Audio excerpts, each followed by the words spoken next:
안녕하세요, 풋볼 포레스트입니다. 이정효 감독의 광주FC가 이번 시즌 AFC 챔피언스리그 엘리트에서 사상 첫 출전임에도 불구하고 굉장히 뛰어난 성과들을 보여주고 있고, 현재까지 4승 1무 1패의 성적을 기록하면서 리그 페이지 2위 자리에 안착, 사실상 토너먼트 진출 가능성이 확실시되는 좋은 행보를 보여주고 있는데, 아쉽게도 광주FC는 어제 밤에 있었던 리그 페이지 6차전에서는 중국의 상하이 상강을 상대로 무승부를 거뒀고, 그 과정에서 중국 선수들이 거친 태클과 파울을 범하는 등 비신사적인 행위를 자행해 이정효 감독이 극대노까지 하는 충돌 상황까지 번지면서 많은 중국 축구 팬들은 이에 대해 굉장히 적반하장하는 반응들을 보이고 있습니다. 바로 어제 밤에 있었던 2024-25 시즌 AFC 챔피언스리그 엘리트 리그 페이지 6차전에서 이정효 감독의 광주FC는 중국의 상하이 상강과 굉장히 중요한 원정 경기를 치렀었는데요.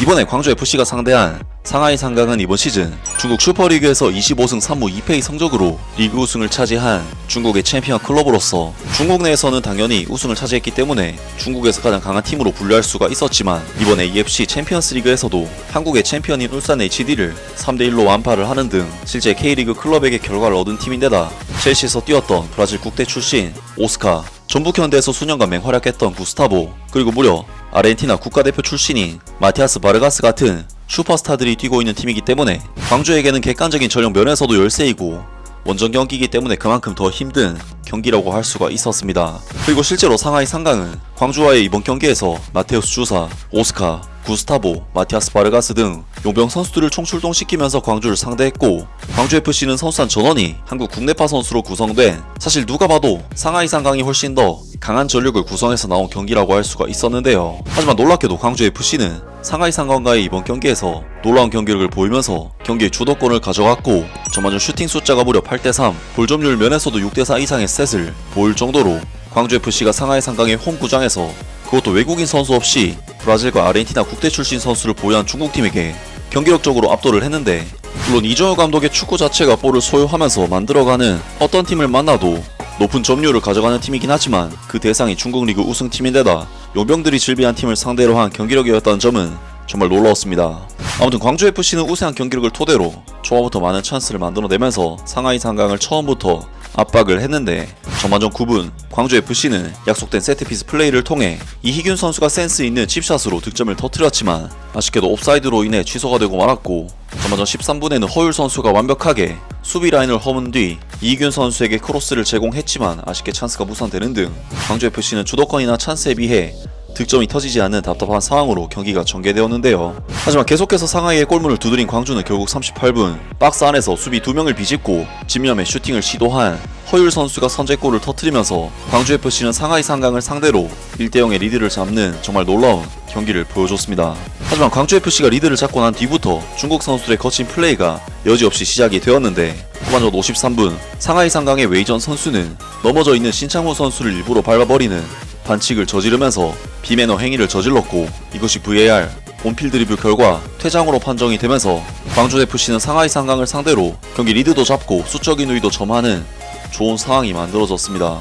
하지만 상하이 상강 선수들은 퇴장으로 인해 선수가 한 명 줄었음에도 불구하고 계속해서 스터드를 들고 태클을 하는 미친 비매너 행위를 계속해서 저질렀고, 급기야 광주의 이정효 감독 및 스태프들은 극대노를 하면서 벤치에서 양팀 스태프 간 충돌이 발생하기까지 했습니다. 결국 중국의 거친 플레이에 순식간에 말려버린 광주FC는 후반 막판 브라질 대표 출신 오스카 선수에게 치명적인 PK를 내줬고, 이것을 오스카 선수가 직접 마무리를 하면서 광주FC는 오늘 상하이 상강과의 경기를 1대1 무승부로 마무리를 하게 되었습니다. 광주FC로서는 객관적인 전력상 열세한 위치에 있었음에도 불구하고 상하이 상강의 홈에서 굉장히 좋은 경기력을 보여준 경기였지만, 국내파 선수로만 구성해서 경기를 한 광주 입장에서는 브라질 국가대표 출신 미드필더 오스카 선수의 개인 능력에 의해 무너졌기 때문에 이정효 감독은 경기 후 인터뷰에서 구단이 가지고 있는 자원의 한계에 대한 불만을 토로하기도 했는데요. 또한 이번 경기는 중국 축구 특유의 비매너 플레이들이 자행된 국가 대항전이라는 점을 감안하면 눈살이 찌푸려지는 경기라고 할 수가 있었는데, 국내 매체에서는 중국 축구의 더티 플레이에 대한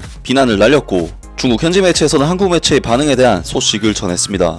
12월 3일 생방송 AFC 챔피언스리그 엘리트 동아시아 지역 6차전에서 10명으로 뛴 상하이 상강이 홈에서 광주FC와 1대1 무승부를 기록했다.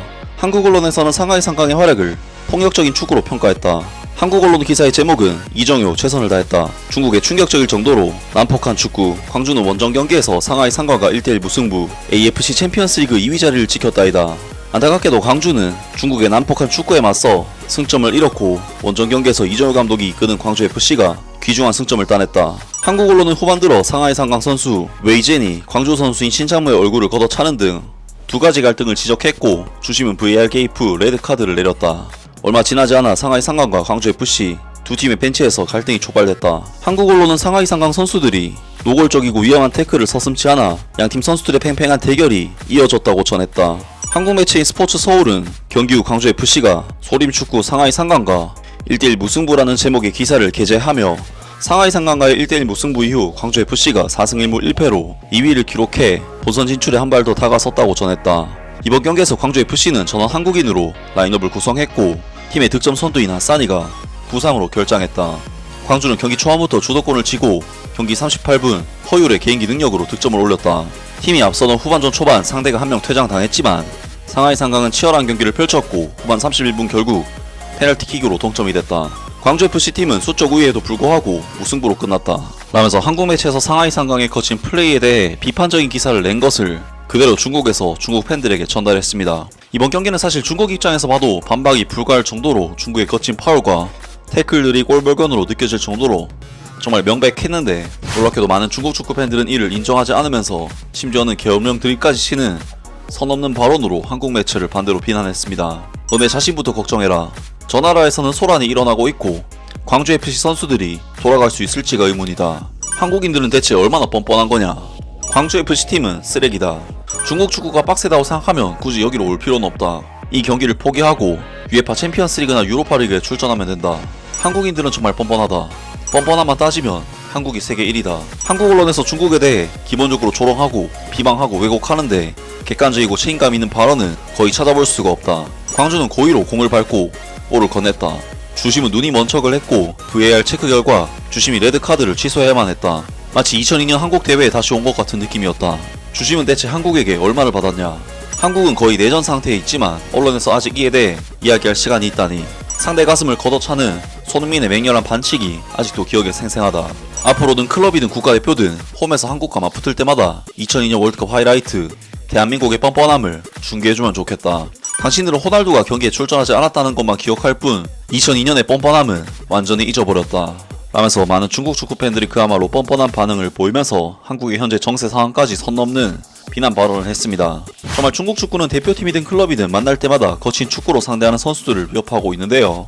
사실 그러한 행태를 바꾸려면 팬들부터 먼저 목소리를 내야만 하는데 오히려 적반하장식으로 나오는 중국 팬들의 모습을 보니 앞으로도 중국 축구의 발전은 없을 것 같습니다. 아무튼 오늘 영상은 여기까지고요. 영상 재밌게 보셨다면 구독과 좋아요 그리고 댓글 부탁드립니다. 감사합니다.